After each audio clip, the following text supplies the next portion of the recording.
வணக்கம் மக்களே. நீங்க இப்ப கேட்க போறது நீ தீயா இல்லை தென்றலா அத்தியாயம் 54. கேட்கலாமா? ஆனந்த் காரை ஓட்ட ராகவன் அவன் பக்கத்தில் அமர்ந்து கொண்டான். ஆனந்த் முன்னே சென்றதும் தான் மதுவிற்கு மூச்சே வந்தது. இருந்தும் காரை ஓட்ட அமர்ந்த ஆனந்தோ முன்னாடி இருந்த கண்ணாடியின் வழியே மதுவை தான் பார்த்து கொண்டிருந்தான். காரை ஸ்டார்ட் செய்யாமல் அவளையே பார்த்து கொண்டிருந்த ஆனந்தை பார்த்த ராகவனும் வண்டி எடுக்கலாமே என்று கூற காரை நகர்த்தினான் ஆனந்த். தன் மனம் கவர்ந்தவனும் தனக்கு மணமாலை சூட துடிப்பவனும் முன்னிருக்க மதுவிற்கு காரில் இருந்து இறங்கி ஓடலாமா என்றிருந்தது. தன் அலைபேசியை பார்த்து கொண்டே வந்தாள் மது. அலைபேசியிலும் ராகவன் தான். நேற்று இரவு ராகவனும் மதுவும் ரோட்டு கடை தாத்தா கடையில் சாப்பிட்ட போட்டோவை ராகவன் அவனுடைய இன்ஸ்டாகிராம் பக்கத்தில் பதிவேற்றியிருந்தான். அதற்கு அத்தனை லைக்குகளும் அத்தனை கமெண்ட்டுகளும் குவிந்திருந்தது. அதை பார்த்த மது சந்தோஷப்பட்டாள். ராகவன் தன்னுடைய வலைத்தளத்தில் அந்த போட்டோவை போட்டதற்கான காரணம் மதுவிற்கு புரிந்தது. அவனால் அந்த முதியவரின் கடை இன்னும் பிரபலமாக வேண்டும், அவருக்கு நிறைய வருமானமும் வர வேண்டும் என்ற நோக்கத்தில் தான் ராகவன் இதை செய்திருக்கிறான் என்பதை உணர்ந்த மதுவோ தன் தன் மனம் கவர்ந்தவனை நினைத்து சந்தோஷப்பட்டு கொண்டாள். இப்பொழுது மதுவிற்கோ முன்னே இருக்கும் ராகவனை காண ஆசையே இருந்தது. என்ன பாரு என்ன பாரு என்ன பாரு என்று ஆனந்தோ வாய்க்குள்ளேயே முணுங்கி கொண்டிருக்க அவன் முனகள் ராகவன் காதில் விழுந்தது. இவன் தொல்லை வர தாங்க முடியல என்று நினைத்த ராகவனோ காரில் பாடலை ஒலிக்க செய்தான். ஒன்றா ரெண்டாசைகள் எல்லாம் சொல்லவே ஒரு நாள் போதுமா என்ற பாடல் காரில் இருந்த எஃப்எம்எல் ஒடித்துக் கொண்டிருக்க ராகவன் மதுவை கண்ணாடியின் வழியே பார்த்தான். மதுவும் அதே கண்ணாடியின் வழியே ராகவனைத்தான் பார்த்து கொண்டிருந்தாள். இருவரின் வீடுகளும் ஒருவரை ஒருவர் ரசனையாய் பார்த்து கொண்டிருக்க இதை அறியாத ஆனந்தோ மது கண்ணாடியின் வழியே தன்னைத்தான் பார்ப்பதாய் நினைத்துக் கொண்டு சந்தோஷப்பட்டு கொண்டான். அந்த சமயம் பார்த்து ராகவனுக்கு தொடர்ந்து இருமல் வர, அச்சுச்சோ என்னங்க ஆச்சு என்றபடியே தன்னிடமிருந்த வாட்டர் பாட்டிலை எடுத்து ராகவனிடம் நீட்டினாள் மது. ஆனால் ராகவனோ நோ தேங்க்ஸ் என்று கூறிவிட்டான். அவன் இருமல் மட்டும் நிற்கவே இல்லை. பிளீஸ் கொஞ்சம் தண்ணி குடிங்களேன் என்று மது சொல்ல, ஐ டோன்ட் வாண்ட் என்றான் ராகவன். அதற்கு மேல் ராகவனிடம் மது எதுவுமே பேசவில்லை. ராகவனின் 7 ஸ்டார் ஹோட்டலின் முன் வந்து நின்றது ராகவனின் கார். ராகவனின் கார் வந்ததும் வாசு, சஞ்சய், மாயா என அனைவரும் அவன் காரின் பக்கம் வந்தனர். அங்கிருந்த ராகவனின் பாடி கார்டு ராகவனின் கார் கதவை திறந்துவிட ராகவனும் காரில் இருந்து இறங்கினர். வாங்க பாஸ், உங்களுக்காக தான் எல்லாரும் வெயிட்டிங் என்று வாசு சொல்ல 2 அடி முன்னே நடந்த ராகவன் நின்று திரும்பினான். டிரைவர் சீட்டில் இருந்த ஆனந்த் இறங்கி மது அமர்ந்திருந்த கார் கதவை திறந்துவிட மது இறங்கினாள். ஆனந்தையும் மதுவையும் ஒரு சேர பார்த்த வாசுவிற்கோ இது என்னடா புது பிரச்சனை, தங்கச்சியமா வரமாட்டேன்னு தானே சொல்லியிருந்தா, ராகவன் கார்ல ஆனந்தோட வராளே என்று குழம்பி போய் வாசு நிற்க, மாம்ஸ் இவனை யார் பாட்டி கூப்பிட்டது என்றபடியே வாசுவின் பக்கம் சஞ்சய் வந்து நின்றார். ராகவனோ மதுவையும் ஆனந்தையும் ஒரு சேர பார்த்து விட்டு படபடவென்று பாட்டி நடக்கும் ஹாலை நோக்கி சென்று விட்டான்.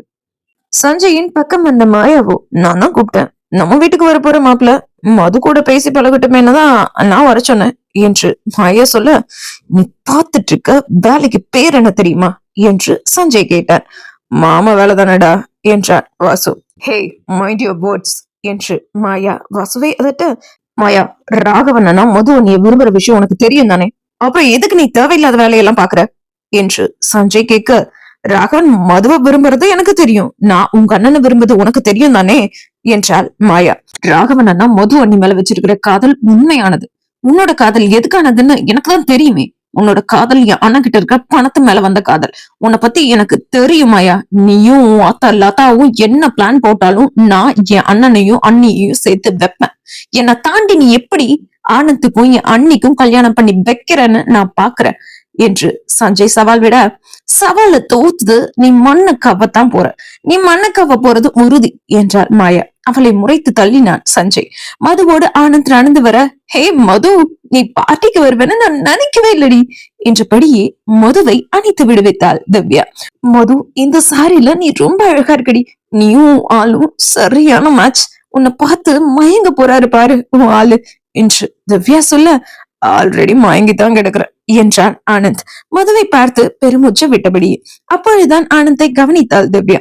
நீங்க யாரு என்று ஆனந்தை பார்த்து திவ்யா கேட்க, இப்பதான் நீங்க மதுவோட ஆளுன்னு சொன்னீங்களே, அது நான் தான் என்று ஆனந்த் சொல்ல, அது நீங்க இல்ல சார் என்றபடியே திவ்யா மதுவை அழைத்து கொண்டு உள்ளே சென்று விட்டாள். அதை கேட்ட ஆனந்தோ, அது நான் இல்லைன்னா வேற யாரு என்று ஆனந்த் குழம்பி நிற்க, ஆனந்த் ஏன் எங்க இருக்கிறீங்க, உள்ள வாங்க என்று மாயா ஆனந்தை அழைத்துக் கொண்டு பார்ட்டி நடக்கும் ஹாலுக்குள் சென்றார். இது போன்ற பார்ட்டிக்கு முதன் முறையாக வருகிறாள் மது.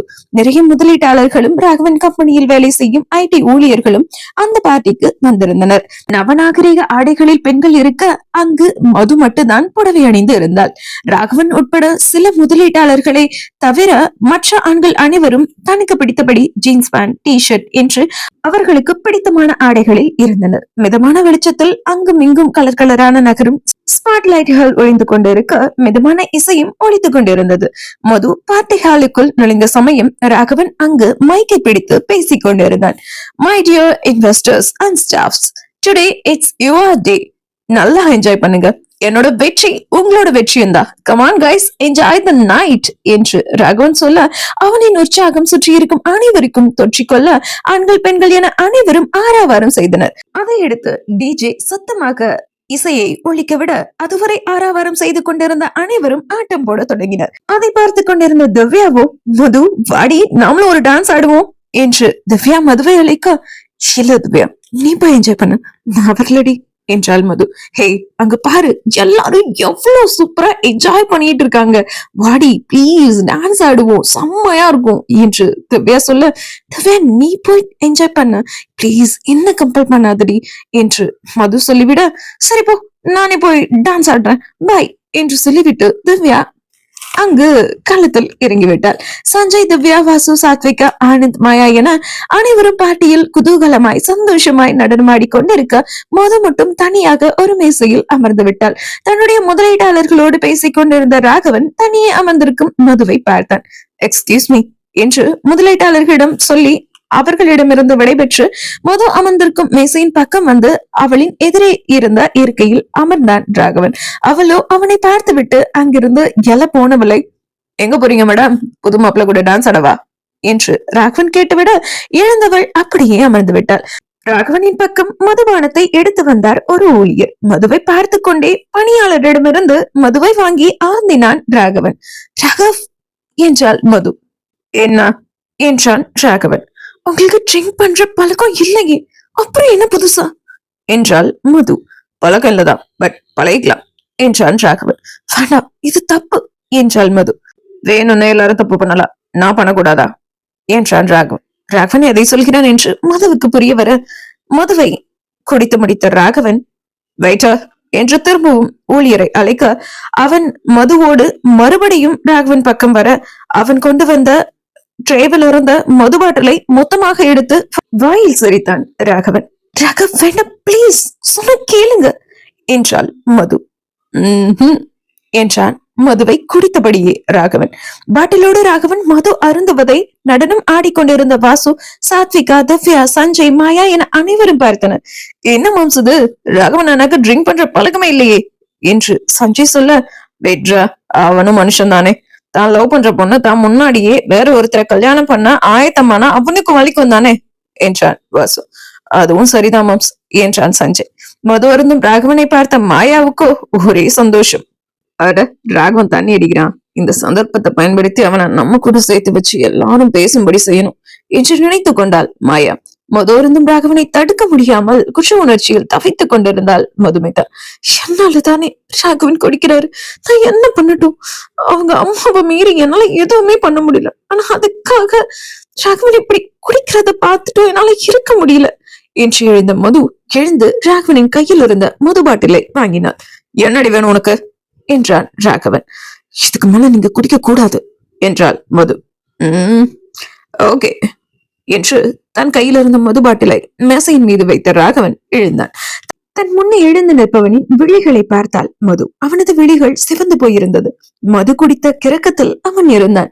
டிஜே சேஞ்ச் தி சாங் என்று ஒற்றைக்கையை மேலே உயர்த்தி ராகவன் சொல்ல அங்கு நடனம் ஆடிக்கொண்டிருந்த அனைவரும் ஆடுவதை நிறுத்திவிட்டு ராகவனை பார்த்தனர். டிஜேவும் பாடலை மாற்ற மதுவின் கையை பிடித்த ராகவன் அவளை இழுத்து கொண்டு அந்த ஈவெண்ட் நடக்கும் அறையின் மத்தியில் சென்று நின்றான். மது ராகவனை சுற்றி அனைவரும் நின்றிருக்க அவளின் இடையோடு கை போட்டு தனக்கு அருகில் இழுத்து நிறுத்திய ராகவன் அவளின் இன்னொரு கையை பிடித்து கொண்டு அவள் விழிகளோடு விழிகள் கலக்கவிட்டு நடனமாட ஆரம்பித்தான். அவனை விட்டு மது விலகி போனால் எங்கு மீண்டும் ராகவன் மது அறிந்த சென்று விடுவானோ என்று நினைத்த மதுவோ அவனோடு இசைந்து நடனமாட ஆரம்பித்தாள். முதலாய் அனைவரின் முன்னிலையிலும் நடனமாடும் ராகவனை அங்கிருந்த அனைவரும் அதிசயமாய் பார்த்தனர். ராகவனும் மதுவும் நடனம் ஆட ஆட சுற்றி இருந்தவர்கள் கரவோசை எழுப்பி உற்சாகப்படுத்தினர். நடனத்தின் முடிவில் மதுவின் இதழில் ராகவன் முத்தமிட அவளை நெருங்க அவளோ கண்களை இருக்க மூடிக்கொண்டாள். அவள் மூடியிருக்கும் இமைகளை சில நொடிகள் அமைதியாய் ஆழ பார்த்த ராகவனோ அவளை விட்டு விலகிவிட்டான்.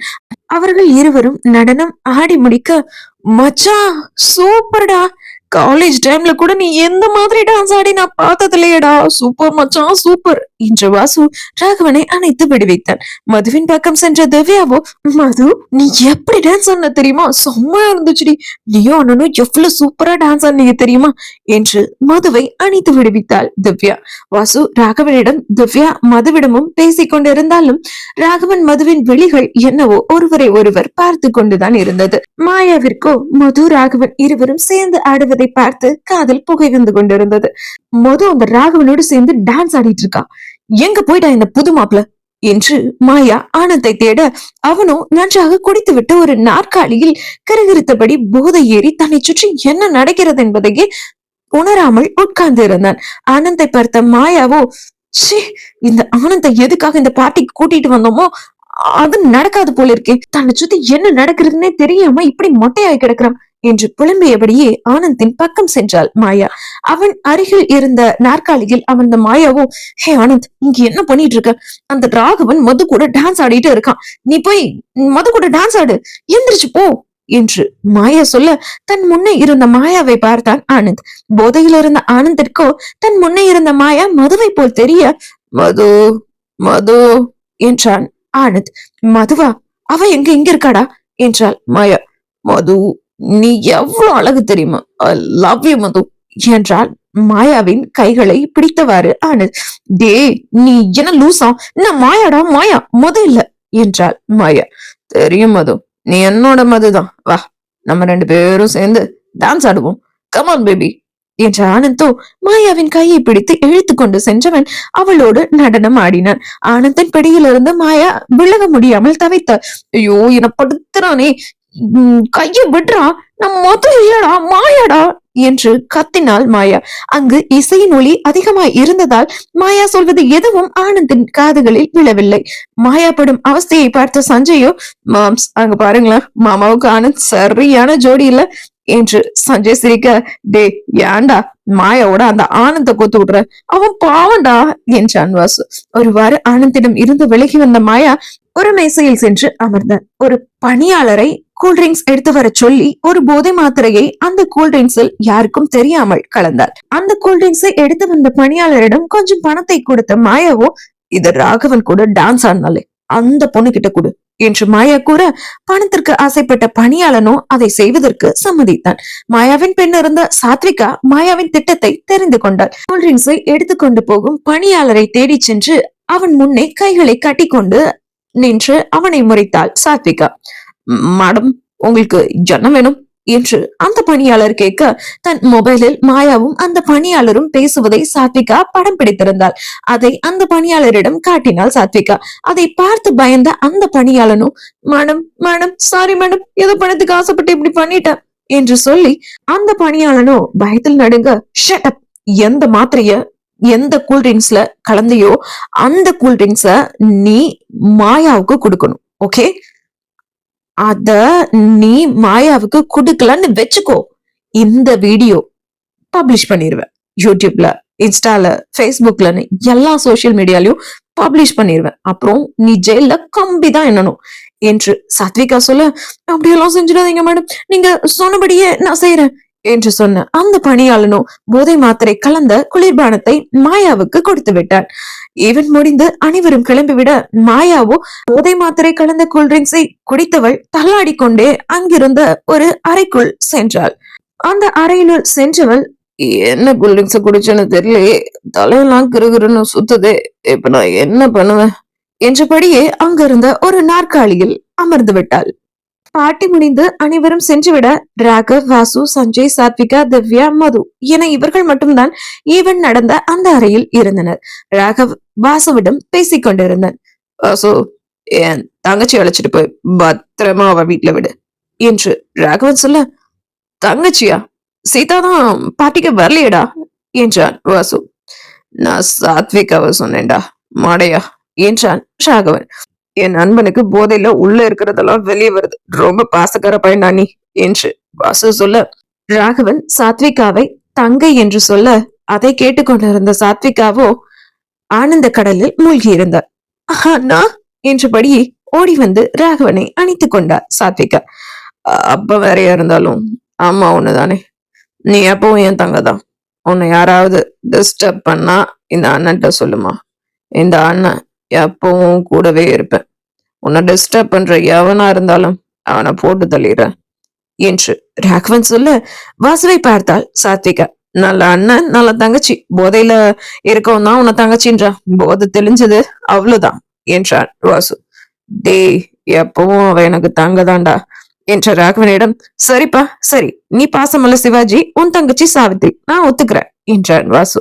ஆனா நான் கிளம்புறேன் என்றபடியே ராகவனை அணைத்து நின்ற சாத்விகா விலக, டேய் மச்சான், என் தங்கச்சிய பத்திரமா கூட்டிட்டு போ என்றான் ராகவன்.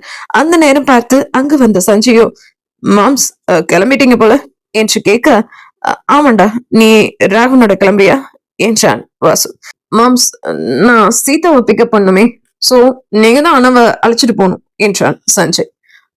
திவ்யா கிளம்பிட்டாளாடா என்று வாசு கேட்க, உங்க டாடிய பிக்கப் பண்ணுமா, அவ எப்போ கிளம்பிட்டா என்று சஞ்சய் சொல்ல, அப்பாவோட டிரைவர் இன்னைக்கு லீவ், நானே அவரை பிக்கப் பண்ணணும்னு தான் நினைச்சேன், அவ நானே பிக்கப் பண்றேன்னு சொல்லிட்டா என்று வாசு சொல்ல, ஓகே மாம்ஸ், நீங்க அண்ணனையும் அண்ணியையும் வீட்டுல டிராப் பண்ணிடுங்க, நான் சிஸ்டரை டிராப் பண்ணிடுறேன் என்று சஞ்சய் சொல்ல, அதை கேட்டு அங்கு அமர்ந்திருந்த ராகவனோ, டேய், என்னை எவனும் பிக்கப் பண்ண வேண்டாம், டிராப்பும் பண்ண வேண்டாம், எனக்கு டிரைவ் பண்ண தெரியும் என்றான் ராகவன். பாஸ், நீங்க ரேசர் ரேஞ்சு கார் ஓட்டுவீங்க, அது எனக்கு தெரியும், ஆனா இப்ப முடியுமா என்று வாசு கேட்க, அதெல்லாம் முடியும், நான் போய்க்குவேன், நீங்க கிளம்புங்கடா என்றான் ராகவன். இவர்கள் பேசிக் கொண்டிருந்ததன் பக்கம் வந்த மதுவோ, சஞ்சய் நீ கிளம்பு, நான் உங்களை அழைச்சிட்டு வரேன். சொன்னா நீங்களும் கிளம்புங்க, நான் அவரை அழைச்சிட்டு வரேன் என்றாள் மது. சரிங்க நீ என்றான் சஞ்சய். மது, பத்திரமா, அவன் ட்ரிங்க் பண்ணிருக்கான், பாத்துக்கோ என்று சொல்லிவிட்டு சாத்விகாவோடு அங்கிருந்து நகர்ந்தான் வாசு. வாசுவை தொடர்ந்து சஞ்சயும் கிளம்பிவிட ராகவனின் பக்கம் சென்ற மது, கிளம்பலாமா என்றாள். உன்னோட நான் ஏன் வரணும், நீ ஓ மாப்பிள்ளையோட போ, நான் தனியாவே வரேன் என்றான் ராகவன். என் மாப்பிள்ள நீங்க தான், கிளம்பலாமா என்று மது சொல்ல, என்ன நான் உன்னோட மாப்பிள்ளையா, சத்தியமா என்றான் ராகவன் கையை நீடு. சத்தியமா என்றால் ராகவனின் கை மேல் தன் கையை வைத்த மது. அவளின் கையை பிடித்து எழுந்த ராகவன் நிற்க முடியாமல் தடுமாறினான். ராகவனுக்காக வெளியில் அவனுடைய பாதுகாவலர்கள் நின்றிருந்தனர். அவர்களை எல்லாம் உதவிக்கு அழைக்காமல் ராகவனின் கையை எடுத்து தன் தோள் மேல் போட்டுக்கொண்ட மதுவோ அவனை அழைத்து கொண்டு ஹோட்டலின் வெளியில் செல்ல, பாடிகார்ட்ஸ் காரை எடுத்து வந்து ஹோட்டலின் வாசலில் நிறுத்த, பாடிகார்ட்ஸின் உதவியோடு ராகவனை காரில் அமர வைத்த மது பாடிகார்ட்ஸிடம், நீங்க வீட்டுக்கு கிளம்புங்க, நான் அவரை பாத்துக்கிறேன் என்று சொல்லிவிட்டு பாடிகார்ட்ஸை அங்கிருந்து அனுப்பினார். காரில் ஏறிய மது ராகவனுக்கு சீட் பெல்ட் அணிவித்தார். தேங்க்யூ என்றான் ராகவன். என்றாள் மது. காரை எடுத்தால் மது. ராகவன் போதையின் கிரக்கத்தில் சீட்டில் சாய்ந்து கண்மூடியபடியே உளறிக் கொண்டிருந்தான் ராகவன். மது, என்னை விட்டு போகாத பிளீஸ், ஐ லவ் யூ டி, உன்னை எனக்கு ரொம்ப பிடிக்கும், நீ என்னை விட்டு போயிட்டா என்னால தாங்க முடியாது, பிளீஸ் பிளீஸ் என்று உளறிக் கொண்டிருந்தான் ராகவன். ராகவனின் உளறல் மதுவை ஏதோ செய்தது. இன்னும் என்னவெல்லாம் நடக்கப் போகிறது, எந்த நீயா இல்லை தென்றலா இந்த கதையில் என்பதை நாம் நாளை பார்ப்போம். நன்றி மக்களே, டாடா, பை பை.